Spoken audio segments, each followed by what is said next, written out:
Hello everyone, this is Animation4. Welcome back to some more FTB Infinity Evolved.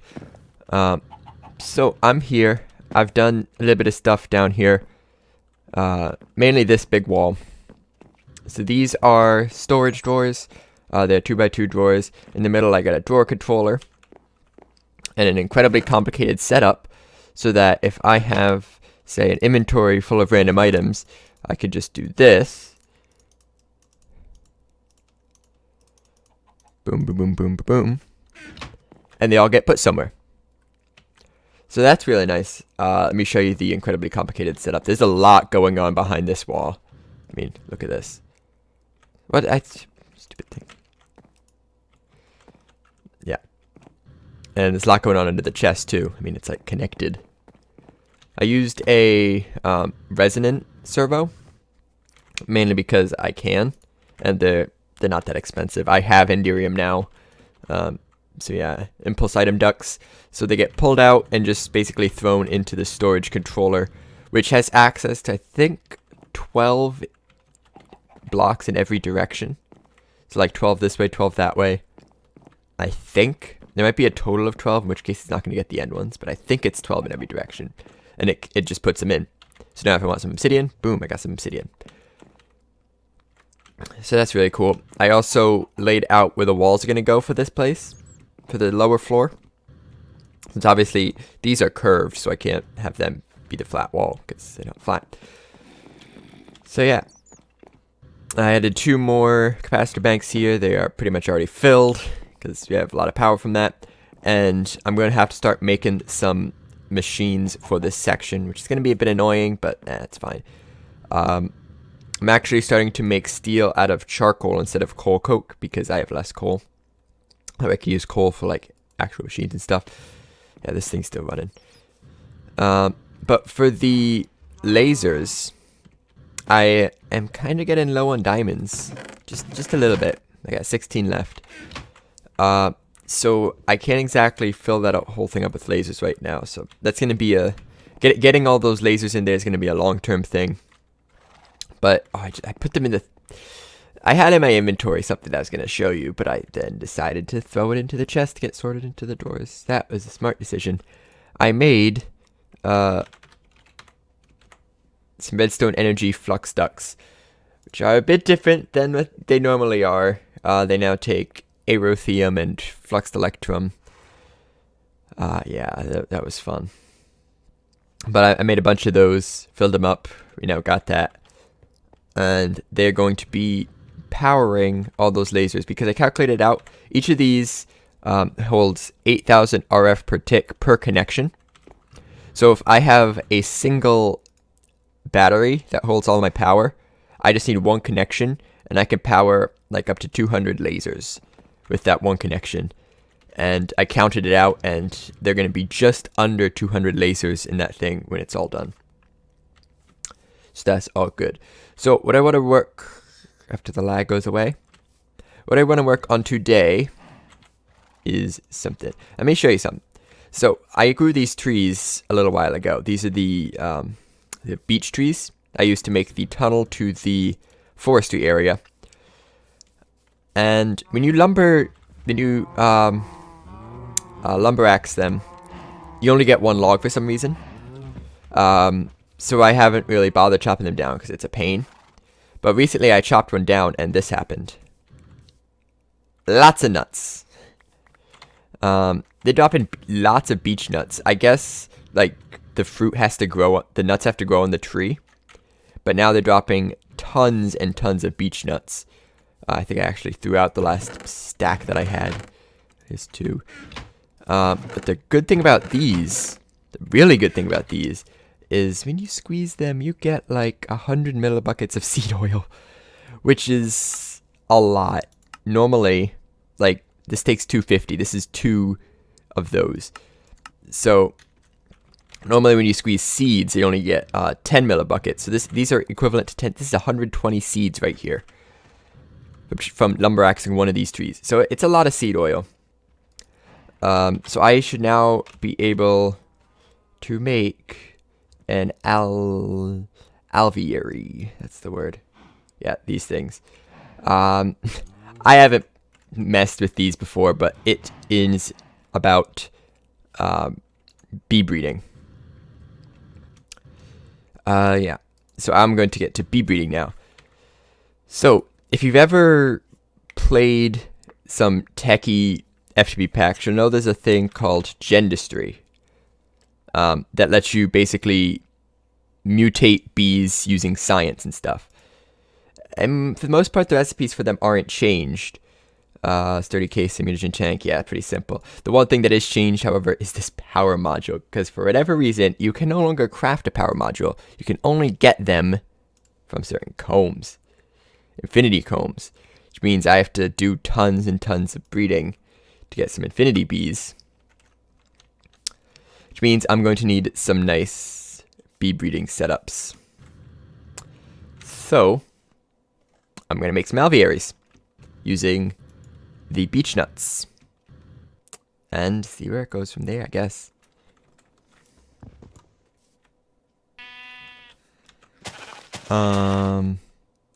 Okay, sheep's in the tree. Okay, it's been a little while. I've actually gotten a little bit behind on recording and stuff. I blame the internet. So I ran into a bit of a snag with the bees. I was like, yeah, let's go just make some alvearies. It'll be great. And got all the seed oil and everything. But I need pollen clusters and royal jelly, which you get from Imperial and Industrious and Jaded bees. And these require breeding and stuff. So I've had to do some bee breeding. And yeah, that's all I was going to do today was work on the alveary, so I didn't exactly have anything else I was ready to do. As you can see, I have Imperials. However, I do not have Industrious because I can't find any Diligence. I had Diligence at one point, but then those Diligence bred into Unweary, and now I can't get Diligent back. So I have to rebreed a Diligent from a common and a cultivated, and it's just a big headache. So I've been storing all my bees actually in this this filing cabinet. I'm using the Apiarist chest for princesses and queens, so I can keep them separate, and because you can actually put them in a filing cabinet with this. But these keeps them all sorted by type. I could just scroll through. Here's some Imperial drones. There's a Majestic drone. Plenty of nobles. This red. I don't know how I got red. I think I also have blue. Blue drones. Where's the blue drone? Yeah, blue. Blue drone. So yeah, there's what's going on with the bees. I'll keep breeding them as they die off and move on. But we have to do something else this episode because that's going to take way too long. So, my plan is to start getting ready for having a bit more materials. Kind of like taking the next step in the tech tree. Because right now, everything I've been mining. So can I get it automated? Well, the answer to that is no. Not easily. It's not impossible. It's just very hard.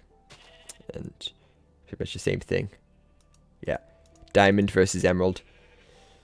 So very hard. What's not that hard is the mining laser. This laser drill precharger and the laser drill. So there are these advanced recipes using like Ender IO stuff. They're a tiny bit more expensive. Like double layer capacitor, but it only uses a light instead of a glowstone illuminator. But not that much. I can make plastic sheets, that's fine. So I can do this. I can make laser drills.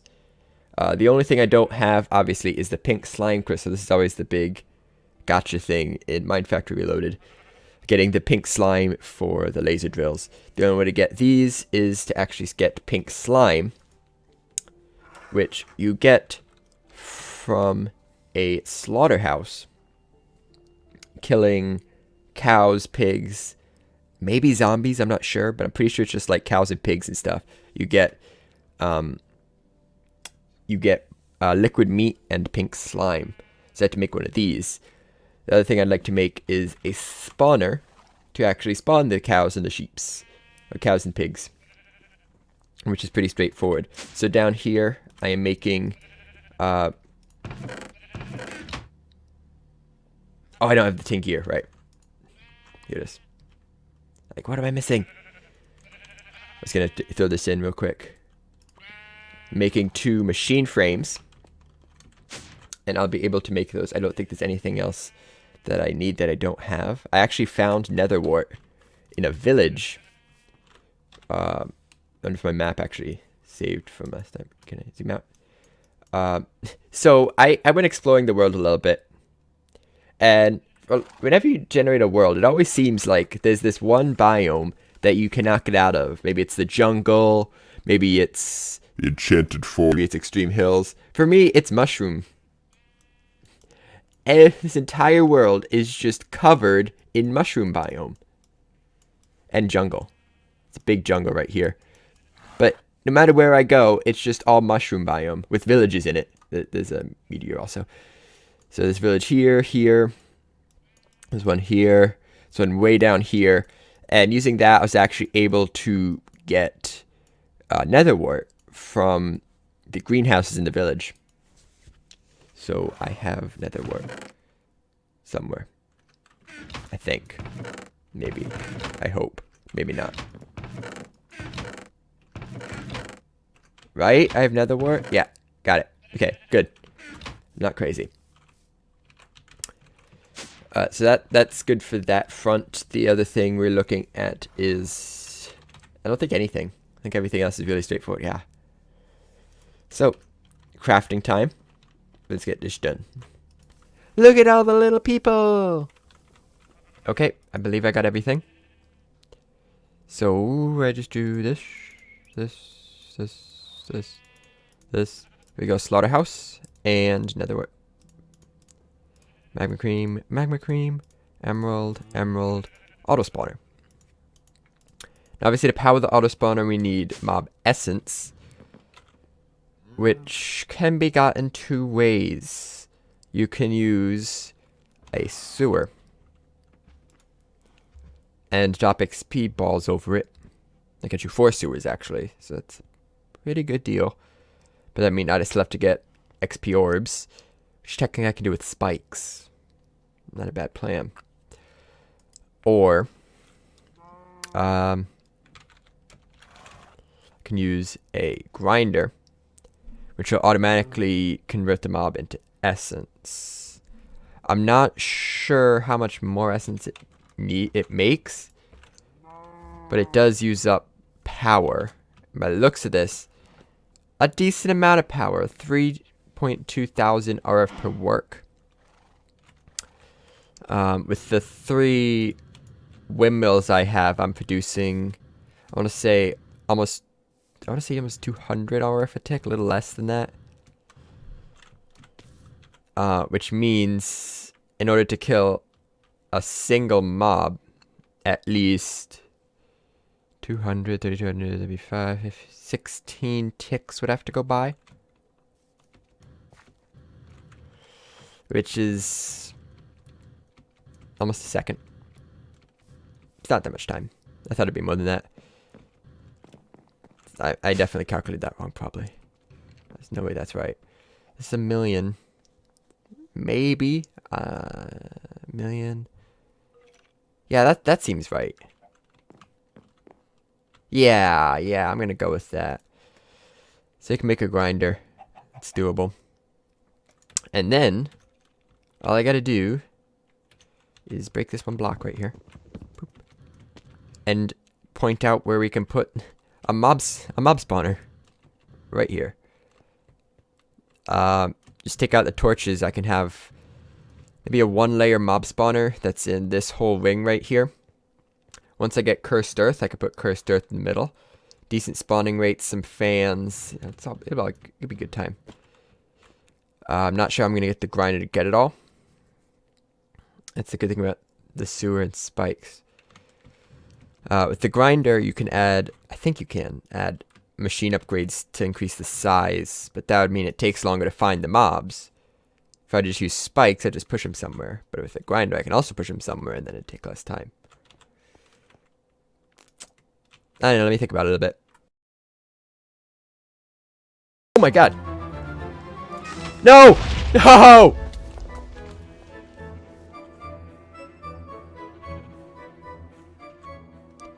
Okay, so it's been a little bit, and I've gotten some stuff done. Biggest thing is I am officially moving out of base 10. It is no longer good for me. Not because the creeper exploded and blew up my chests, but because that. So I'm starting to move everything over here. Pretty much got everything. The only thing that's still left over there is the smeltery, coke ovens, blast furnace, lasers. But the basic laser setup, there's obviously this one here, but it's not plugged in yet. And the crusher and the industrial craft machines. Everything else is over here, but I don't use those very much. I have this setup here. Micro crucibles, fluid transposer, sawmill, energetic infuser. Look at this. So I have these back here. They're all plugged in with energy flux ducts. And it can transfer a lot of power. If you remember when I threw this in the other base, this red bar basically drop all the way down really quick. And then it would slowly be charging it. The bar ain't moving. This is getting 8,000 RF per tick charged into it. And it is amazing. It does drain these, but they fill back up. They'll fill back up. Pulverizer, induction smelter, ally smelter. I got the vat here. I actually made a bunch of rocket fuel. And there's actually still a bit left in here that's just finished yet. For when I have to make more plastic. Because rocket fuel makes plastic, everyone knows that. Apparently I miscounted. Awesome. Wait, why only 6? I should have gotten 7 from that. I got robbed. It stole some of my hooch. Yeah, so that's this. Working great. The power is coming in just fine. Yeah, these have each gotten 15k, and the 7 of them. The other thing I've done, I've actually added a little bit more than that, is down here. Going up, down, down again. This good old-fashioned cage thing. So this is... I believe I talked about what I'm going to do, the laser drill. This is my spawner and slaughterhouse setup. So basically, I was trying to figure out a way to make sure I could get access to the spawner without having to go inside of it. So I could stay out here and access it. The only tricky thing is the spawner takes 2 things. It takes power and it takes fluid. So you need 2 connection points, and no matter what, you'd have to like connect something to the top, bottom, or sides.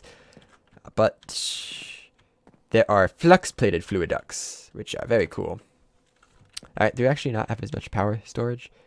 I don't know, I can't tell. 816,000 RF? What? 1 second. These each hold 816,000 RF? Okay. So these these flux-plated fluid ducts are fluid ducts that can also transfer power. So they are really neat. Let me show you this a little bit. Do I have... No, I just have more of those.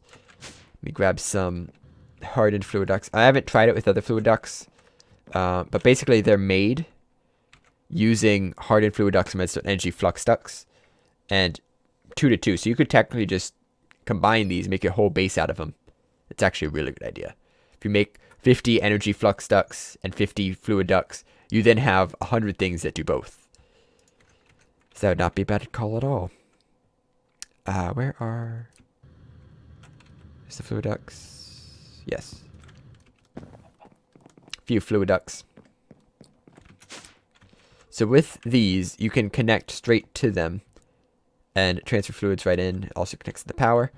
So from here, I just drag a fluid duct to wherever it needs to come from. And see, there's a fluid path, there's a redstone path. And yeah, you can connect both of these, including the slaughterhouse, which is connect to fluids. To pull the fluids out in a single spot. You could technically use Ender IO, but it's not worth it. They're literally more expensive for something that's worse. If you just look at simply the energy conduit, 3 energy conduits from 3 hardened flux ducts, so it's 1-to-1. These transfer 800. These only transfer 640. So these are a bit easier to use, but you actually have to put supplies in to transfer less power. So it's not worth it. I'm fine using other things to get this to work. The item conduits, yeah, those are warped item ducts. So have fun with that. And the fluid ducts, again, it's a 1-to-1 relationship. So if you're gonna make it, might as well make this one. And it looks pretty cool. I like these cables. Yeah, so here is the setup. I'm gonna have to make the safari net, and then capture a cow, drop it in there, maybe a pig, I don't know. Cows and pigs, I think, are the big ones that give you pink slime. And also, I need to get some mob essence. So that's what I'm doing now. I have to get mob essence. Onto the current topic. I need a way of getting mob essence, and that is what this is for. I have an XP drain here. Oh, that's where I had a tank for this, but it's now filled with rocket fuel. This system's really handy. XP drain here. A tank. So somewhere, I'm not quite sure where, I will have, probably over here somewhere, I'll have a tank, an XP drain. I stand over it. Yeah, this works. I was gonna say, is this not working? And it drains my XP and puts it in the tank. Okay, but that's liquid XP, it's not mob essence. So what I have to do from there, drop another tank here just to basically act as a pipe. I get a shower, an XP shower. Stop. Don't drain it yet. I guess I was picking it up, so that's fine. An XP shower. And then I crafted something called a sewer. Picking up sewage. But it also picks up XP orbs. I'm pretty sure. I might be wrong here, but I'm pretty sure it picks up XP orbs and takes them in as mob essence. Instead of as the other stuff. So that's going to go there. We just flesh this out a little bit. That's where that's going to go. I'll have like a block drop. Then put this right here. See if this works.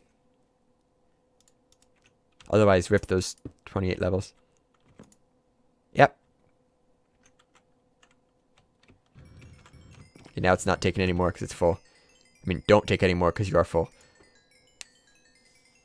Yeah, there you go, mob essence. It's that simple. Whenever I just around killing things, I can drop off my XP as mob essence. And I'm pretty sure the ratio is liquid XP is less dense. So it's denser, sorry. So a tank of liquid XP could become more than one tank of mob essence. Just by looking at that, there was like 400. This filled up real quick. So I'd rather store it as liquid XP, but I'd also rather just convert it right away, because if I'm putting it in there, that's because I don't want it. So I'm going to have to make some more fluid ducts. These would then just drop straight underground and be sent over to the spawner. And we can spawn some stuff. I'm also going to have to hook this up with probably some red power. Do we have red power? Project Red, sorry. Some red alloy wires to disable this thing, enable it over here. There's also going to be some controls to basically now allow for grinding versus slaughterhousing. So I can also use this as an Enderpearl farm if I need to just throw in an Enderman. I can just come down here, throw it in, turn off the slaughterhouse, turn on the grinder, that kind of thing. So there's this. And I'm going to have time for a little bit more. Okay. So, a little bit more stuff done, not as obvious of stuff. So this is now all hooked up. I have the sewer going into a drum, which holds 256 buckets, so should be plentiful for all our liquid storage needs. If I go underneath now, there is a hardened fluid duct with a servo pulling it out, tossing it right into the flux-plated fluid duct, which goes into the spawner up there. So if I actually look, these, can I reach? Can I reach? Come on. I can see it. There it is. Yeah. Has the 3984 essence that was originally in the sewer. So that's awesome. I also hooked up a lever. Let me show you this lever. It's a pretty lever. This lever actually does stuff. It goes down to here, around, and even though it doesn't look like it's doing anything right there, that block it's on is just next to the spawner. And I actually did this as a blind test, kind of. I didn't know if these blocks provide active or passive power. So like if this was lit, this block would get power, but with this one. So now I know it does. So this spawner is now prevented from spawning. You can see the idle is not going down anymore. Flip the lever and it's stopping again. Slowly not becoming idle. Hello, lag. So that's that. The bees are still over there, breeding and mutating away. Mutating very, very slowly. Still trying to get another diligent, but it'll happen eventually. But yeah, very good progress coming on here. I like this lower floor because I don't have to make things look pretty. This isn't the pretty floor. It's like, as you get further down, things have to look less and less pretty. The top floor has to be gorgeous. All the time is spent to make this floor look gorgeous. This floor has to look pretty decent. I mean, got some pretty decent decorating stuff. This floor, I don't really care about. This floor, do whatever you want. So it's great. So that's what's going on here. For next episode, I'm going to make more lasers. I found like a stack of diamonds just in my chest as I was moving everything over. So I can make a lot more lasers. And yeah, that is that. So thanks for watching as always. And I will see you in the next episode for the stuff I just mentioned. Bye-bye.